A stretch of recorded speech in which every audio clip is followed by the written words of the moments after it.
அஸ்ஸலாமு அலைக்கும். Welcome back to my channel. இன்றைக்கி நம்ம எல்லாருக்கும் ரொம்ப ரொம்ப பிடிச்ச மட்டன் பிரியாணி தான் பார்க்க போகிறோம். எல்லாருக்கும் பிடிச்சிருந்தாலும் ஒரு சில பேருக்கு தான் பர்ஃபெக்டான பிரியாணி பண்ண தெரியும். இன்னும் சில பேருக்கு பிரியாணினாலே பெரிய கஷ்டமான வேலைன்னு நினச்சிட்ருக்காங்க. அவங்களுக்கு இந்த வீடியோ ரொம்ப ரொம்ப யூஸ்ஃபுல்லாக இருக்கும்.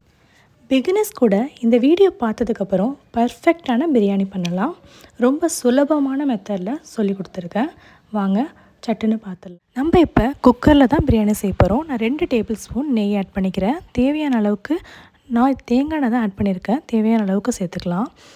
பட்டை ஒரு 4 துண்டு பட்டை, கிராம்பு ஒரு 5, ஸ்டார் அனஸ் தேவையான அளவுக்கு ஒரு பூ ஆட் பண்ணியிருக்கேன். மிரிஞ்சி இலை 1 ஆட் பண்ணியிருக்கேன்.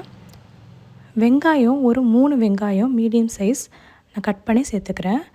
வெங்காயம் நல்லா வதங்கணும். வெங்காயம் எவ்வளோ தூரம் வதங்கி நல்லா கிரேவி ஆகும் பிரியாணி டேஸ்ட்டாக இருக்கும். சைட் பை சைடு இதுக்கு தேவையான இஞ்சி பூண்டு நம்ம அரைச்சிக்கலாம். நான் ஒரு கை அளவுக்கு பூண்டும் அதே அளவுக்கு இஞ்சியும் சேர்த்து நம்ம அரைச்சி இதில் சேர்த்துக்கலாம். மெஷர்மெண்ட்டாக பார்த்தா ஒரு 4 டேபிள் ஸ்பூன் இருக்கும். இஞ்சி பூண்டு நல்லா பொரிஞ்சு பச்சை வாடை போகிற வரைக்கும் நல்லா வதக்கிக்கோங்க. நான் 1 டீஸ்பூன் மிளகாத்தூள் சேர்த்துக்கிறேன். நான் காரம் கம்மியாக தான் சேர்த்துருக்கேன். காரம் அதிகமாக சாப்பிட்றேங்க 1 டேபிள் ஸ்பூன் சேர்த்துக்கலாம். நெக்ஸ்ட்டு நம்ம பச்சை மிளகா சேர்த்துக்கலாம். நான் 4 பச்சை மிளகா சேர்த்துருக்கேன். 4 மீடியம் சைஸ் தக்காளி சேர்த்துக்கிறேன். 1 பை 1 அப்படியே சேர்த்துக்கோங்க. தேவையான அளவுக்கு நான் சால்ட் ஆட் பண்ணிக்கிறேன். பார்த்துட்டு பத்தலைன்னா அப்புறம் போட்டுக்கலாம். மல்லி இலை புதினா இலை 2மே சேர்த்து நான் ஒரு கை அளவுக்கு எடுத்திருக்கேன். ஒரு வீடியோவில் பார்த்தாலே தெரியும்.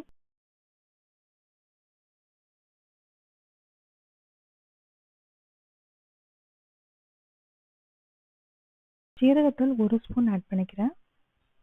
நெக்ஸ்ட்டு மஞ்சள்தூள் ஆட் பண்ணிக்கலாம். அதுவும் 1 ஸ்பூன் தான் ஆட் பண்ணியிருக்கேன். அப்புறம் மிளகுத்தூள் 1.5 ஸ்பூன் ஆட் பண்ணிக்கிறேன் நான்.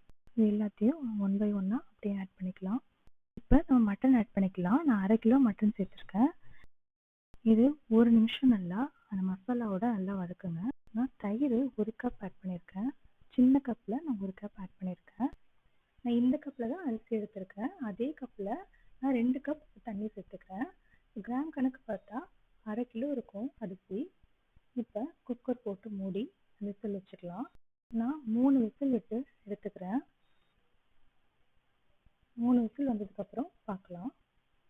இப்போ ப்ரெஷர்லாம் கம்ப்ளீட்டாக போனதுக்கப்புறம் இப்போ ஓப்பன் பண்ணி பார்க்கலாம். பாருங்கள் எவ்வளோ சூப்பராக நல்லா கறி வெந்திருக்கு.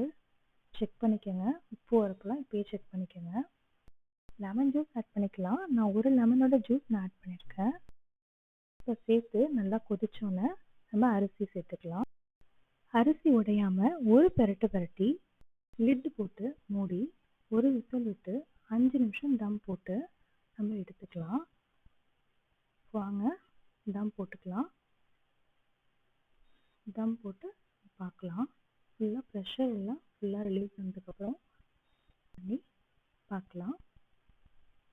பாருங்கள் சூப்பராக ரெடியாக இருக்குது நம்ம பிரியாணி. இதுக்கு மேலே நம்ம கரம் மசாலா நம்ம சேர்த்துக்கலாம். நான் மெஹர் பிராண்டோட பிரியாணி மசாலா தான் ஆட் பண்ணியிருக்கேன். உங்களுக்கு இங்கே என்ன மசாலா கிடைக்குதோ அந்த மசாலா நீங்கள் ஆட் பண்ணிக்கலாம். நான் பிரியாணி மசாலா 1 ஸ்பூன் ஆட் பண்ணியிருக்கேன். எல்லா இடத்துலையும் சேர்கிற மாதிரி நான் ஒரே ஒரு மிக்ஸ் கொடுத்து நான் எடுத்தேன். பிரியாணிக்கு மேலே போடக்கூடிய கார்னிஷிங்க்கு நம்ம ரெடி பண்ணிக்கலாம். இப்போ நெய்யில் முந்திரி பாதாம் நட்ஸு நம்ம எது வேணுமோ அந்த நட்ஸ் சேர்த்துக்கலாம். அப்புறம் வெங்காயம், இதோட வெங்காயம் நான் 1 வெங்காயம் ஸ்லைஸ் பண்ணி சேர்த்துருக்கேன். இது எல்லாமே நல்லா கோல்டன் ப்ரௌன் ஆகிற வரைக்கும் நல்லா வதக்கிக்கோங்க. இது ஆப்ஷனல் தான், தேவைப்படுறவங்க சேர்த்துக்கோங்க. சேர்த்தா டேஸ்ட் ரொம்ப நல்லாயிருக்கும் சாப்பிட்றப்ப.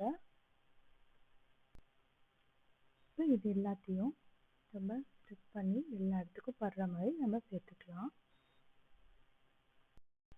அவ்வளோதாங்க, நம்மளோட பிரியாணி ரெடி ஆகிடுச்சு. அதுவும் ஈஸியான மெத்தடில் செஞ்சுருக்கேன். கண்டிப்பாக ட்ரை பண்ணுங்கள். நம்ம சேனலை புதுசாக பார்க்குறவங்க மறக்காமல் சப்ஸ்கிரைப் பண்ணிக்கோங்க. இந்த வீடியோவை உங்கள் ஃப்ரெண்ட்ஸ் அண்ட் ஃபேமிலிக்கும் மறக்காமல் ஷேர் பண்ணுங்கள். தேங்க்யூ ஃபார் வாட்சிங்.